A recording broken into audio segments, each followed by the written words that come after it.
changed the technology from 1790 to 1850? Oh my God. The cotton gin. The cotton gin was founded by Eli Whitney in 1794. Whitney learned that the southern plantation owners were eager for a way to make cotton growing profitable. Whitney knew that if he could invent a machine that he could apply to the federal government for a patent. This is Eli Whitney's patent right here, drawn up by Eli Whitney and for the government. One of the gins he made was a small gin could be hand cranked. Larger versions could be harnessed to a horse or driven by water power. It separated the sticky seeds from the fibers in the short stem of cotton. The plow was invented by Thomas Jefferson in 1804.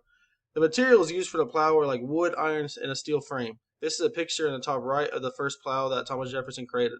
How it works: the plow's wooden components, which raises and flips the soil cut by the iron share and a coulter, was designed to be efficient as possible to minimize the force needed to pull the plow through the ground. It helped kill weeds and help the ground conserve moisture. And this is once again, this is a picture of the first plow created by Thomas Jefferson. Nope. Go back. Nope. The steamboat in 1807. The steamboat was invented in 1807 by Robert Fulton. It was the first commercially successful steamboat. On its first voyage, it departed from Manhattan on August 17th, 1807, for a 150-mile journey up the river to Albany, New York, with a speed of 5 miles per hour. Materials used: they had a hull or body made of timber. Later they changed it to steel after the timber wasn't very reliable, and it just rotted away. So they changed it to steel later, and it had a wooden paddle wheel. This is the very first picture of the Fulton steamboat in 1807, the Claremont. Many people believe the steamboat was one of the first major breakthroughs of American technology. Trains in 1827. John Stevens is known as the father of American railways. Right here, he made a railway all the way up Bear Creek, and it went all the way down to the Goat Lake Bridge. In 1826, Stevens demonstrated the feasibility of steam locomotives on a circular experimental track constructed on his estate in Hoboken, New Jersey. So he made an experiment on his own property to see if the track would run. Railroads created a more interconnected society. Counties were able to more easily work together due to the decreased travel time. With the use of the steam engine, people were able to track to distant locations much more quickly than if they were using only horse-powered transportation. So it was a lot quicker than horse to use a train. It was more reliable, and it was faster. It's more counties can talk, the states can talk faster, and they can get to one another faster. They can move troops faster and goods. It also helped their country grow at a high and fast rate.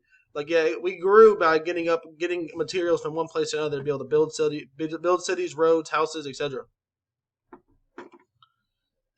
This is the sewing machine in 1833. The sewing machine shifted the burden of sewing from housewives and seamstresses to large-scale factories, providing greater productivity and lower prices. It is because women were always at home, sewing, making quilts, making clothes, making everything. Women had been busy at home, could now find employment in factories, increasing the family's income, being able to buy food and water. And now, instead of them just being at home working on knitting and sewing, they can now work in a factory or a job and make money. Howie's model used a grooved and curved eye point needle carried by a vibrating arm. The needle was provided with a thread from a spool. It was a major breakthrough by being able to quickly make more material and making prices cheaper. It also was able, like I said, for women to make more money for their household. This is the very first drawing of Elias Howe's patent for a sewing machine.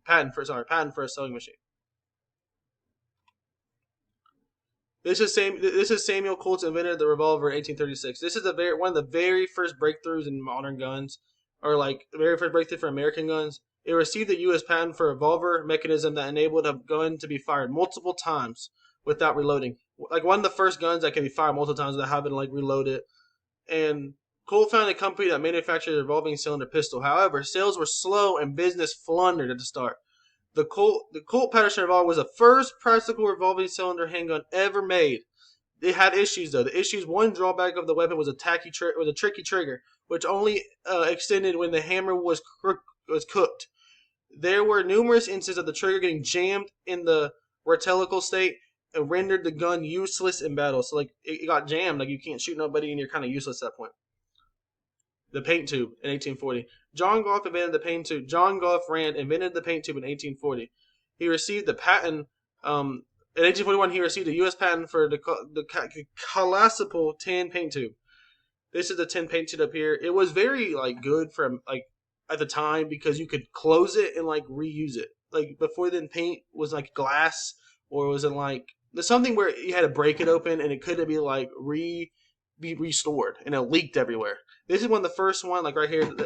The metal paint tube was first invented by American oil painter John Goff Rand as a way of transporting paints to use outside. The tubes were in fact syringes, which were used to squeeze out paint. Like right here, you can see where it's metal and you can squeeze it out. It made paint last longer, could be opened and closed repeatedly, and didn't leak. Like I said, it's reusable. It didn't leak. It was just modern, and it was a good technology that was made by John Roth. The telegraph in 1844. Samuel Morse was born on April 27, 1794. He was an American inventor and a painter. He invented Morse code, or he's a co-inventor of Morse code. He invented the telegraph. Morse invention of the telegraph between 1832 and 1837, and of the subsequent effort to gain congressional funding to build the very first line between Washington, D.C. and Baltimore that was completed in 1844. So he built his very first telegraph line between Washington, D.C. and Baltimore. He needed congressional funding. But the telegraph made instant communication over long distance possible. This is major for the war. Being able to communicate with troops from a long distance and being able to talk to generals, being able to communicate with like goods and trades. And this is a major breakthrough in American technology. Major. The electric telegraph changed the way people communicated. It helped build railroad systems, coordinate schedules like people that worked, and it helped the White House strategize for the Civil War. And that's the work side. And